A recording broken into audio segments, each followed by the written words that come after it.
Allow me to set the scene. You're sitting on your couch, it's Selection Sunday, and you have a one-loss Big Ten team and a one-loss Tennessee team. Neither of which played for their conference title, but they're finding themselves in this position, waiting to see who gets the last spot, as now they have gotten some help from the Pac-12, a little bit of help from the Big 12. Who would end up getting in is the conversation that we need to have right now. Put all the external aside. Let's just say it comes down to this situation, and you have the loser of Ohio State, Michigan, and like I said, Tennessee's sitting there with one loss. Who are you taking? Now, a quick memo if you're a Michigan or Ohio State fan. This is only relevant to the loser of that game. So when I'm talking about this one-loss Big Ten team, if you think Michigan's going to roll Ohio State or vice versa, you're a Buckeye fan, you're feeling really good about your chances, then this doesn't pertain to you. Don't worry about it. Just enjoy the conversation that relates to your rival right now, okay?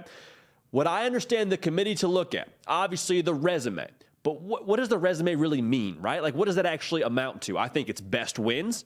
I think it's who you played. It's style points, the loss, and that nature of that loss. So we're going to break those down, kind of compare side by side with Tennessee, and then I'm just going to put Michigan and Ohio State in this conversation. Going to talk about both, but it'll be eventually, like I said, the one-loss Big Ten team. You with me?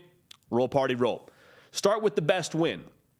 For Tennessee, they have 5 ranked wins, their best win being against Alabama, who was at the time number 3 ranked team in the country. Pretty nice, right? On the other side of things, that one-loss Big Ten team for Ohio State, they have 2 ranked wins right now. Depending on how you look at it, you probably say Penn State is the better win. Notre Dame was a top 5 team when you beat them for Ohio State. I don't know how the committee sees them going forward. Notre Dame's still ranked, but that win has lost a little bit of shine than it did in week 1. It's not, a novel concept, but all that's to say, best win is against Penn State. The same thing is true for Michigan, and you were hoping, praying, wishing that Illinois would be ranked this week. So if you did beat them, that would be your second ranked win. Purdue did what Purdue did to them. It is what it is, and now you only have 1 ranked win to your name. So obviously, if you went out and you're undefeated, you're a Big Ten champ, doesn't matter. But any way that we slice this, both those programs' best win is Penn State, Tennessee's best win is Alabama. So in this context, I would say the best win would go to Tennessee. Looking at strength of schedule, ESPN has a really handy tool talking about how they perceive the strength of schedule to be. The ranking they give to these teams is as follows. Tennessee, number 3 in terms of strength of schedule. Michigan is at 82. Ohio State is at 60. Again, that's advantage Tennessee. Some of that is predicated on conference. For both these programs, for all 3 of these programs, you don't get to control who you play. Like, nobody in that locker room, nobody in that coaching staff is saying, we want to play this team, that team. You play who you play, so it's hard to fault them for this. But when it comes to Selection Sunday, strength of schedule matters just a little bit. Now, I will also say this. The way in which you handle that schedule is also important. You understand what I'm saying? Like, style points, the name, a term rather, we hear a lot this time of year. How much did they beat them by? What was the feel of that game? Was it a one-sided win? Was it close? What did that look like? Well, in terms of the last 5 games, here's the average margin of victory for these 3 teams. Tennessee, 23 points is the average margin of victory. For Michigan, 26 points average margin of victory. For Ohio State, 20 points is the average margin of victory. So, to be honest, the difference from 20 to 26 and 23, I don't really see that as a super reliable factor. Now, baked into this is Ohio State's 14-point win over Northwestern in just ridiculous weather conditions. So I'm going to call that a stalemate in terms of style points.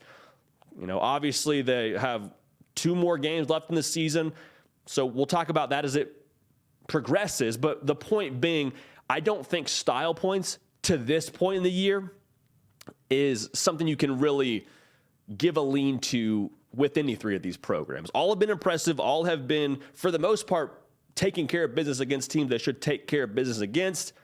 I don't think you give anybody an advantage when it comes to style points. Here's what I will say, though. When we get to the losses, this is where it gets a little tricky. Georgia has the best loss, quote unquote, in the country in terms of who they've lost to, right? To this point in the year. Michigan, Ohio State, neither of them have a loss. They lost to Georgia, to Tennessee by 14 points. The committee, and here's the tricky part about this, the committee sees that as a one-sided loss. basically saying if it was 100-0 or if it was 14-28, Georgia controlled that game. All right? They may play again, but on Selection Sunday, that's how the committee sees that. Important because when Michigan and Ohio State play, what does the final score of that game look like? Is it, insert Ohio State, Michigan beating the other by 28-7? Or is it probably how I think a lot of us perceive it potentially being, a lot closer of a game? If it's within one score, I think you would lean in terms of the better loss to that Big Ten program. Like I said, the verbiage is very interesting. One-sided loss is what you're looking at for Tennessee, and I don't think it'll be a one-sided loss for Michigan and Ohio State, regardless of who wins that game. Now, we will break that game down this coming week, all right? So make sure you're locked in. Make sure you're subscribed. Follow me on Twitter and Instagram at JD Piquel to make sure you're staying up with everything that we're doing here, all right? So, with that being said, the edge goes to the Big Ten there. Now, here's the interesting thing about the loss conversation to me. Whether it's right or wrong, the timing of the loss matters. So if Michigan or Ohio State, whoever loses that game, you lose on the last week of the regular season. And that's the freshest picture. That's the last sample size we'll get from you if we're the committee. Tennessee lost in week 10 to Georgia. I mean, they like I said, one-sided loss to Georgia, but they've had a couple of games here to end the year where they can add those style points and try to present themselves to the committee in terms of how dominant they can be, and they get to sort of water down that picture of what you got from them in Athens. So my conclusion in all of this, when it comes to style points, when it comes to best win, worst losses, what the loss looks like, the timing of the loss, I think that the win against Alabama, the gauntlet they've had to run through with their schedule, which Michigan and Ohio State and Tennessee, they don't really control it, but the gauntlet and how that's perceived, and then on top of that, the timing of their loss would, for me, make Tennessee the selection over a one-loss Big Ten team. Again, if you're Ohio State or you're Michigan, take care of business. You're in the deal.